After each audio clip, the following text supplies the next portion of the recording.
बिस्मिल्लाहिर्रहमानिर्रहीम अस्सलामु अलैकुम रहमतुल्लाह। पाकिस्तान में इस वक्त जो सबसे बड़ा इशू बना हुआ है वो है आर्मी चीफ की तैनाती का। देखें, पिछले तकरीबन को 2-4 दिन से 29 नवंबर से 29 नवंबर आपको पता है बहुत दिन था जब जनरल आसिम की रिटायरमेंट हो जानी थी, उनका टेन्योर मुकम्मल होने के बाद। इस वक्त जो पाकिस्तान की फ़ौज है, मिलिट्री है, ये एक बड़ी बदकिस्मती की बात है कि उनकी इस वक्त कमांड नहीं है।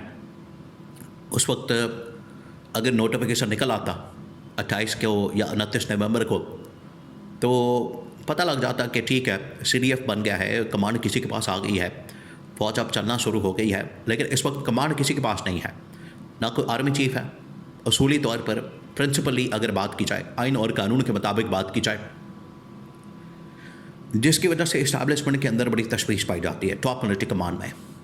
और वो फिर इससे तवज्जो हटाने के लिए कभी कोई ख़बर फैलाते हैं मार्केट के अंदर, कभी कोई ख़बर फैलाते हैं मार्केट के अंदर, कभी अफ़गानिस्तान के मतलब बात की जाती है, कभी अफ़गान महाजरीन के मतलब, कभी दहशतगर्दी के मतलब, कभी किसी के मतलब। मामला लेकिन हल नहीं हो रहा, मसला हल नहीं हो रहा, प्रॉब्लम उधर ही फंसी हुई है। नोटिफिकेशन, तैनाती। और क्योंकि देखिए मामला ये है, बात क्या है, इस वक्त जो तैनाती होनी है एक नहीं होनी, 3 होनी है। और जिसकी वजह से ये सारी चीज़ें इस वक्त बड़ी इंटरेस्टिंग हो चुकी है। ना सिर्फ ये 3 तैनातियाँ, बल्कि जो आपकी एयरफोर्स और नेवी है उसकी जो कमांड CDF के पास जानी है, उसके लिए भी आपके पास आइन और कानून के अंदर बाकायदा तौर पर वो लिखत पढ़त होनी चाहिए। और उनका जो एक्ट है, एक है आर्मी एक्ट, नेवी का जो एक्ट है या एयरफोर्स का जो एक्ट है, वो तो चेंज नहीं किया इन लोगों ने। इतना बड़ा उसके अंदर लूप होल मौजूद है, तो इसकी बुनियाद के ऊपर ये सारे मसले बन गए हैं। अब 2-3 चीज़ें आपने 1 बाय 1 समझने, ये इस वक्त जो सूरत हाल बन चुकी है।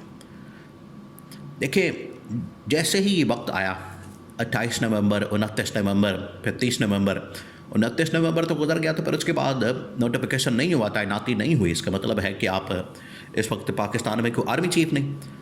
आइन और कानून के मुताबिक देखा जाए, शहबाज शरीफ ने क्या किया, जहाज़ पकड़ा, लंदन भाग गया। वो लंदन के अंदर मौजूद है, वो चेकअप के बहाने, बीमारी के बहाने। आपको पता है इनके पास जब भी ये कोई ड्रामा करेंगे, बहाना करेंगे, इनके पास कोई रास्ता नहीं होगा निकलने का, ये बीमारी का बहाना करेंगे। ये इनकी फितरत के अंदर शामिल है, ये बीमारी का बहाना करेंगे और फिर भागेंगे। तो बीमारी का बहाना करके शहबाज शरीफ जो है वो चेकअप के बहाने लंदन भाग गया। अब 2 ही शख्सियात हैं इस तैनाती के मतलब, नोटिफिकेशन के मतलब, जिन्होंने काम करना। नंबर 1 वज़ीर-ए-आज़म, नंबर 2 डिफेंस मिनिस्टर। वज़ीर-ए-आज़म कहाँ भाग गया? लंदन के अंदर। अब जो डिफेंस मिनिस्टर है, आप उसकी हालत देखें। अब उसने वहाँ पर बैठ के ट्वीट भी कर दिया। और डिफेंस मिनिस्टर ख्वाजा आसिफ, जो कि जर्मनी भाग गया, जर्मनी निकल गया, वो भी अब उनके मतलब ख़बर है कि दोनों ने अपना स्टे वहाँ पर बढ़ा दिया। अब जर्मनी से बैठकर ख्वाजा आसिफ, डिफेंस मिनिस्टर, जिसने ये सारा काम करना है, जिसके थ्रू होना, ऐसे तो इनके पास ताकत कोई नहीं, पावर कोई नहीं दोनों के पास।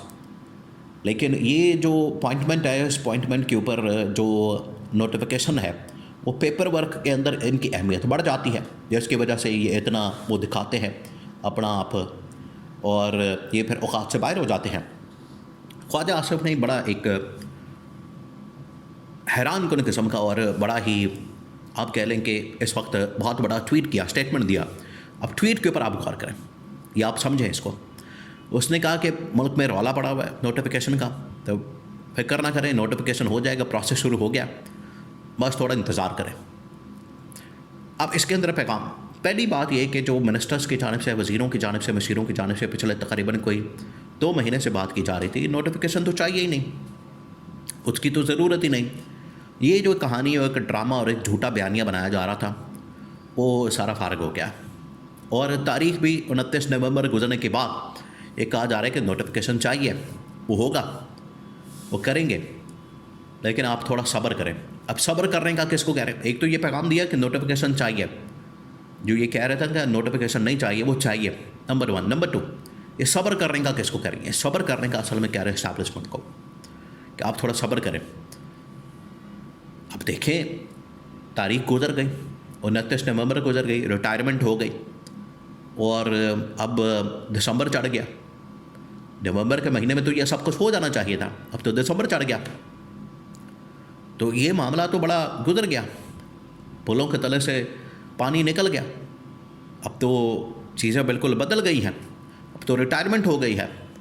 उसके बाद किस तरह से ये आप एक से दूसरी टर्म कर सकते हैं? अगर एक्सटेंशन मिल जाती, नोटिफिकेशन हो जाता है, 28 तक हो जाता, 27 तक हो जाता, तो मानने में आता। ये इन्होंने जानबूझ के ये सारा काम किया। अब पिंडी इस्लामाबाद के अंदर दौड़े लगी हुई। इस्लामाबाद में तो इस वक्त हुगा आलम है, यानी दो जो अहम तरीन शख्सियात हैं, वज़ीर आज़म और डिफेंस मिनिस्टर, वो तो गायब हो गए। पीछे अब एस्टैब्लिशमेंट इधर उधर दाएँ बाएँ दौड़े लगा रहे हैं, खोलें घुमा रहे हैं और टलियाँ खड़का रहे हैं। अब ये पिछले तकरीबन कोई 1 महीने से इमरान खान को जो आइसोलेशन में रखा गया, ये इस्टेब्लिशमेंट को पता था कि ये हमारे साथ डबल गेम होगी, हाथ होगा। उनको इस चीज़ का आइडिया था। इसी वजह से उन्होंने एक ऑप्शन के तौर पर इमरान खान के साथ एक डायलॉग की जो विंडो है ओपन की थी कि हम बात करें, इमरान खान के साथ मुज़ाकरात करें और इमरान खान के साथ गुफ्तगू करें। क्योंकि अगर किसी स्टेज पर किसी मौके पे नून लीग और पीपल्स पार्टी की गवर्नमेंट जो है ब्लैकमेल करती है या आप कह लें कि डबल गेम करती है, तो हमारे पास कम से कम एक ऑप्शन होना चाहिए, उस ऑप्शन को हम इस्तेमाल कर सकें। ये पिछले 1 महीने से जो इमरान खान को आइसोलेशन में रखा गया, उसके पीछे एक वजह यह भी थी कि इमरान खान के साथ बैकडोर चैनल के ऊपर खुफिया मुज़ाकरात भी किए गए हैं, बातचीत हुई है। वो इसी वजह से आइसोलेशन के अंदर रखा जाता है, क्योंकि इमरान खान बाहर बात कर देता है, बता देता है वो, तो जो सारे मुज़ाकरात और डील और बातचीत वो रुक जानी थी।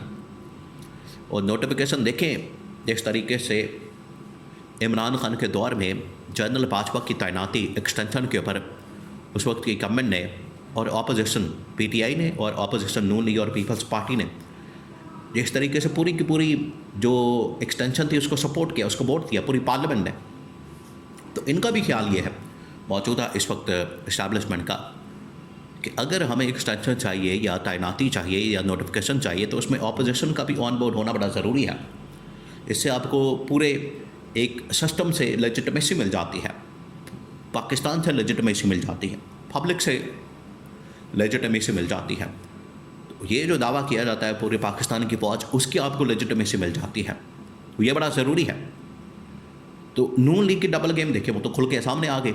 जो इस्टेब्लिशमेंट ने फोर्सी किया था, देखा था, उन्होंने अंदाज़ा किया था। इस वजह से इमरान खान के साथ बातचीत पिछले 1 महीने से खुफिया तौर पर हुई है। बड़ी अहम तरीन यह खबर है। तो ये अब अगर नून लीग पीपल्स पार्टी अपनी ब्लैकमेलिंग बंद नहीं करते, फिर इमरान खान के साथ हाथ मिला के नून लीग और पीपल्स पार्टी का सफाया करना पड़ेगा।